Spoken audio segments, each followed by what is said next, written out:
हरे कृष्णा। देवासुर संपन्न विभाग योग, देवी और असुरी प्रकृति को समझने के माध्यम से योग। यह अध्याय भागवत गीता का 16वां अध्याय है, जिसमें भगवान श्री कृष्ण बता रहे हैं मानव स्वभाव के दो प्रकार होते हैं, संत और राक्षसी, जिनका उन्होंने काफ़ी विस्तृत रूप में वर्णन किया है। भगवान श्री कृष्ण बता रहे हैं कि सद्गुणों का विकास करके, शास्त्रों में दिए गए निर्देशों का पालन करके और आध्यात्मिक अभ्यासों को मन के शुद्ध करके मनुष्य में संत भावना विकसित हो सकता है।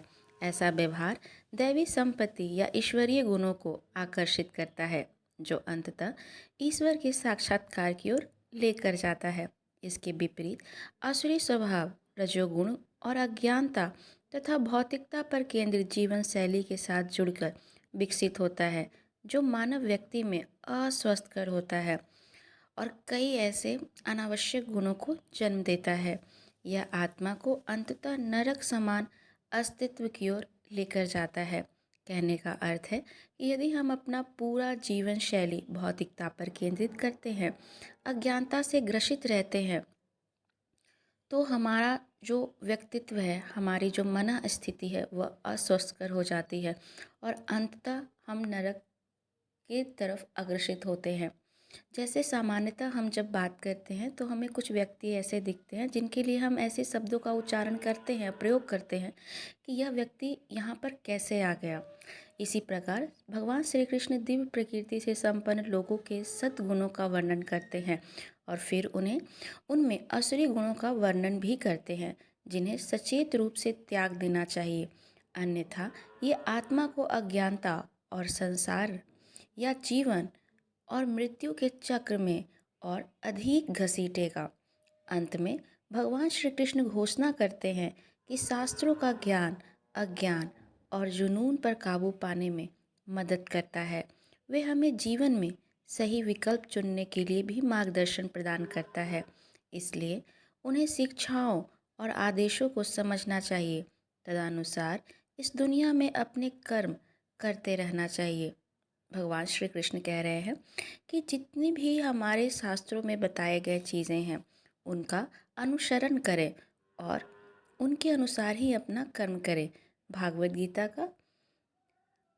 गीता अध्याय 16 का श्लोक संख्या 1 से 3, जिसमें भगवान श्री कह रहे हैं कि हे भरत, ये दिव्य स्वभाव वाले पुरुष के ऋषि तुल्य गुण हैं: निर्भयता, मन की पवित्रता, ज्ञान में दृढ़ता, दान, इंद्रियां संयम, त्याग, शास्त्रों का स्वाध्याय, तप, सरलता, अहिंसा, सत्य, क्रोध का अभाव, त्याग, शांति, दोष निरोध, सभी जीवों पर दया, लोभ का अभाव, नम्रता, लज्जा और चंचलता का अभाव, शक्ति, क्षमा, धैर्य, शौच, किसी के प्रति बैर ना करना, अभिमान का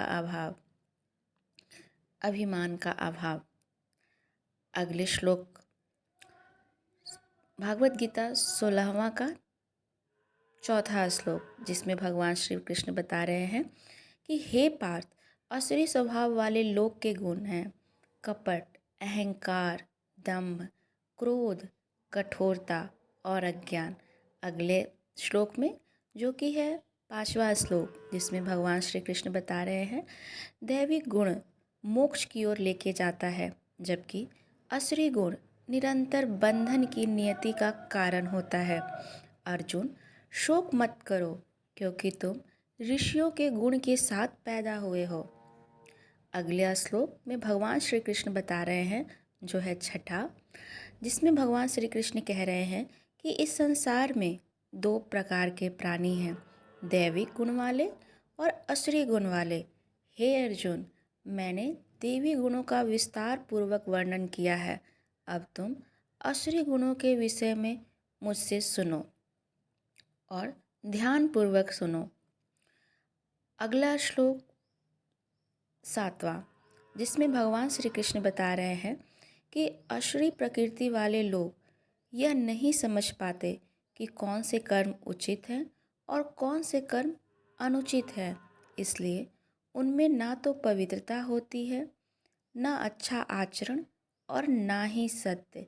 यह मूलतः आसुरी प्रवृत्ति के लोगों को समझने योग्य बातें हैं कि उनमें इन तरह की चीज़ें पाई जाती हैं। भागवत गीता का अध्याय 16वां का 8वां श्लोक, जिसमें भगवान श्री कृष्ण पुनः अर्जुन को बता रहे हैं कि यह दुनिया परम सत्य से रहित है, इसमें कोई आधार यानी नैतिक व्यवस्था के लिए नहीं है और इनमें कोई ईश्वर नहीं है। कहने का अर्थ है जिसने बनाया है या नियंत्रण कर रहा है। यह दो लिंगों के संयोजन से बना है और इसका यौन संतुष्टि के अलावा कोई उद्देश्य नहीं है। अगले श्लोक में भगवान श्री कृष्ण बता रहे हैं कि ऐसे विचारों को दृढ़तापूर्वक पकड़े रहने या भ्रमित आत्माएं अल्पबुद्धि और क्रूर कार्यों के साथ संसार के शत्रु बनाकर उनके विनाश की धमकी देने लगती हैं। यह सारी बातें जो भगवान बता रहे हैं वह आसुरी प्रवृत्ति से संबंधित व्यक्तियों के बारे में बता रहे हैं।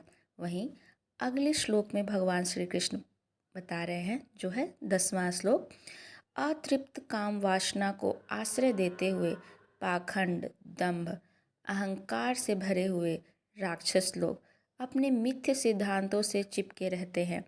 इस प्रकार मोहग्रस्त होकर वो अनित्य की ओर आकर्षित होते हैं और अशुद्ध संकल्प के साथ कार्य करते हैं। ये बहुत ही सही और गहन करने योग्य बातें हैं, जिससे हम अपने व्यक्तित्व को भी इसके अंदर देख सकते हैं। क्या हमारे अंदर भी आसुरी प्रवृत्ति विद्यमान है? आगे चलते हैं। आगे भागवत गीता का 16वें अध्याय का 11वां श्लोक, जिसमें भगवान श्री कृष्ण कह रहे हैं कि वह अंतहीन चिंताओं से ग्रस्त है, जिनका अंत केवल मृत्यु पर ही है। फिर भी वो पूरी तरह से आश्वस्त है कि इच्छाओं की पूर्ति और धन संचय ही जीवन का सर्वोच्च उद्देश्य है। आसुरी प्रवृत्ति के जो मनुष्य होते हैं उन्हें यही लगता है कि हमारा बस धन संचय और आरामदायक जीवन ही हमारा सर्वोच्च उद्देश्य है, परंतु ऐसा नहीं है।